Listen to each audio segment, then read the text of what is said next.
Buenos días hermanos y hermanas, espero se encuentren bien.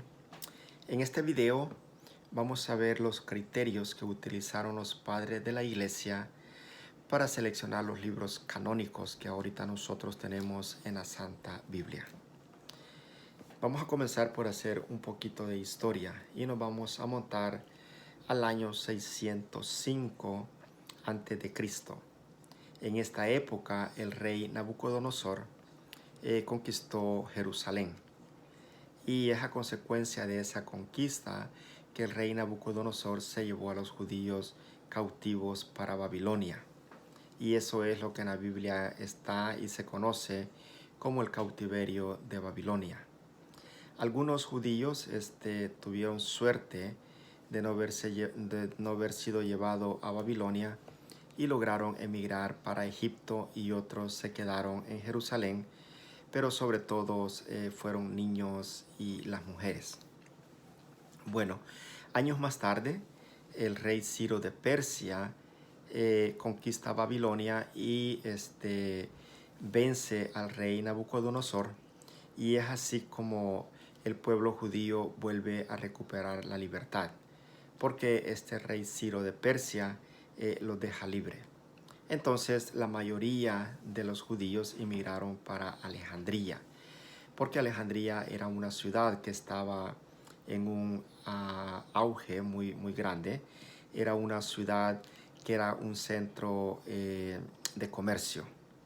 En Alejandría se hablaba el griego, y allí había un bibliotecario que se llamaba Demetrio de Faledón, y es este bibliotecario quien quiere tener todas las leyes, ¿verdad? Y los libros que habían de los judíos, él los quería en griego para tenerlos en su librería.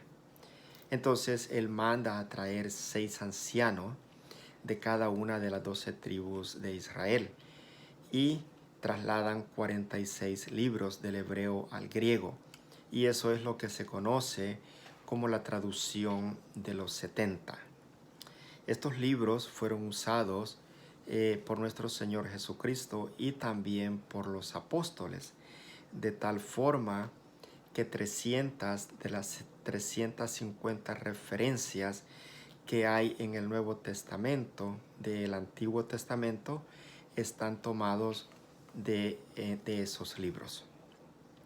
Bueno, en el año 70 después de Cristo es cuando los romanos queman el templo en Jerusalén. Y recordemos que el templo era el centro del corazón de los judíos, porque era donde ellos iban a hacer sus oraciones. Cuando el templo es quemado, los judíos emigran para las montañas y llegan a una ciudad que se llama Jannía. Y ellos allí tienen un concilio, y en ese concilio ellos reconocen solamente 39 libros. Y los libros que ellos reconocen eran únicamente los que estaban escritos en hebreo, de tal forma que ciertos libros que estaban escritos en griego ellos no los reconocieron, y estos fueron 7 libros. Entonces ahí tenemos las dos traducciones que nosotros tenemos: la traducción de los 70, ¿verdad?, que es la que seguimos nosotros los católicos, que tiene 46 libros, y la traducción de Jannía, que es la que tienen los judíos, que fue hecha en el año 70 después de Cristo. En el año más o menos 1521 después de Cristo, cuando se da la revolución que hace Martín Lutero, él quita los 7 libros que tenía la Vulgata, ¿verdad? La Vulgata es la Biblia que tradució San Jerónimo en el año 383, que él la tradució del griego, la tradució a latín. Y esa es la Biblia que se traía hasta por el año 1500, y es la que nosotros tenemos. Pero Martín Lutero, en el año 1521, cuando él se separa de la iglesia católica, él decide aceptar los libros que fueron aceptados por los judíos en el concilio de Jamnia por el año 70 después de Cristo. Entonces, en el año 383 después de Cristo, cuando San Jerónimo traslada la Biblia del griego al latín, en esa época también había una serie de herejías y una serie de doctrinas que hablaban de Cristo, pero no traían la doctrina de los apóstoles. Entonces, los padres de la iglesia deciden tener unos concilios, ¿verdad? Está el concilio de Hippo, que es en el año 393. Está el concilio de Cartago, que fue en el año 397, y también el otro concilio de Cartago en el año 419.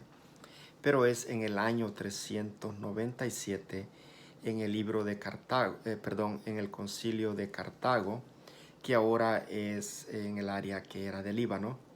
Es en este año 393 cuando la iglesia acepta los 46 libros que fueron trasladados en Alejandría, los aceptan como libros canónicos.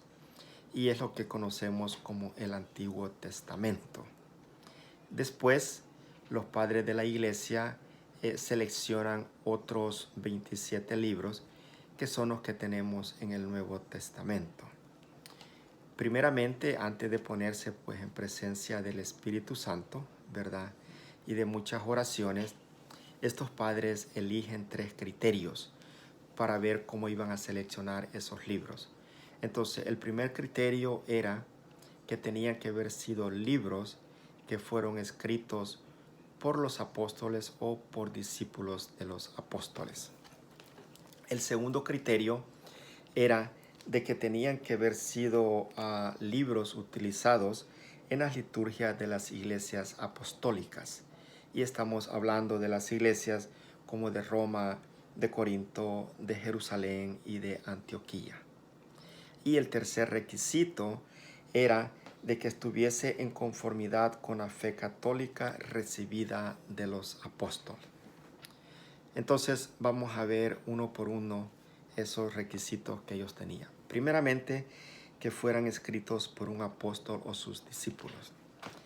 Vamos a ver los 4 evangelios.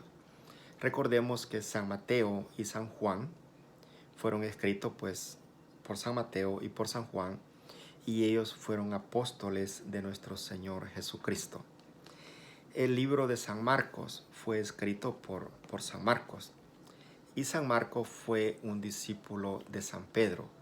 Por eso es que el libro de San Marcos está escrito con la doctrina que practicaba San Pedro.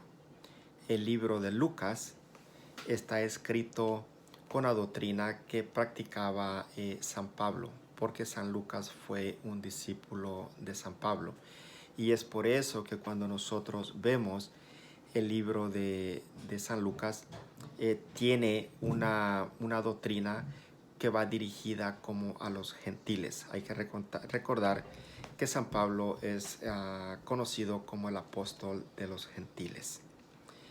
La segunda condición, ¿verdad? O requisito era de que hubiese sido utilizado en la liturgia de las iglesias apostólicas.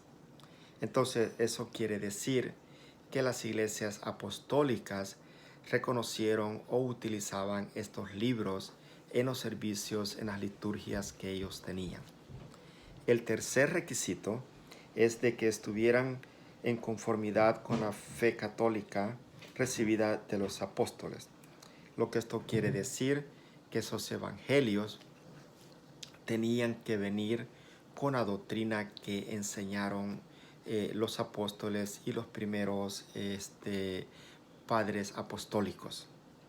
Entonces, ahí vemos, ¿verdad?, de que sí, estos libros, ¿verdad?, que nosotros tenemos cumplieron esos 3 requisitos.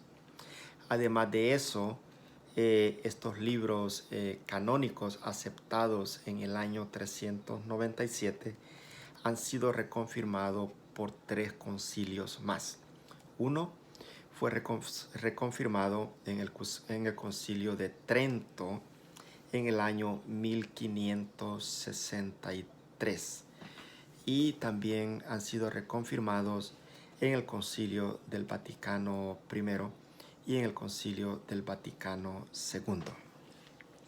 Bueno, hermanos, espero que esta información les haya servido de mucho para conocer más de la iglesia, para conocer más de nuestra fe, ¿verdad? Crecer más en la fe y sobre todo tener una buena idea de cuáles fueron los requisitos que nuestros padres de la iglesia utilizaron para seleccionar esos libros canónicos que nosotros tenemos. Hermanos, muchas gracias por ver y escuchar estos videos. Si ustedes quieren, se pueden inscribir. Allí en el YouTube ustedes se pueden inscribir. Y por la razón que les estoy diciendo esto es porque ya dentro de poco yo voy a regresar a trabajar nuevamente a tiempo completo a la oficina. Entonces, mi tiempo para hacer los videos como he estado haciendo ahorita bien constante va a ser un poquito más limitado. Y yo he estado mandándole los videos a muchos de ustedes, ¿verdad? Que los tengo en mis contactos. Pero ya cuando regrese a trabajar a tiempo completo, mi tiempo va a ser más limitado. Entonces tal vez ya no voy a tener mucho tiempo de estarlos mandando. Y si esto es de continuar haciendo estos videos es voluntad de Dios, pues se va a continuar, y si no, pues Dios va a decidir. Hermanos, de nuevo, muchas gracias por haber escuchado este video. Espero se encuentren bien. Espero que sigan escuchando las indicaciones de los doctores. Y espero que juntos, ¿verdad?, nos unamos en oración para pedir la intercesión de la Virgen Santísima para que encuentren la cura de este coronavirus y pronto pues todos nosotros regresemos a la normalidad. Nuevamente gracias, muchas bendiciones y nos vemos en la próxima.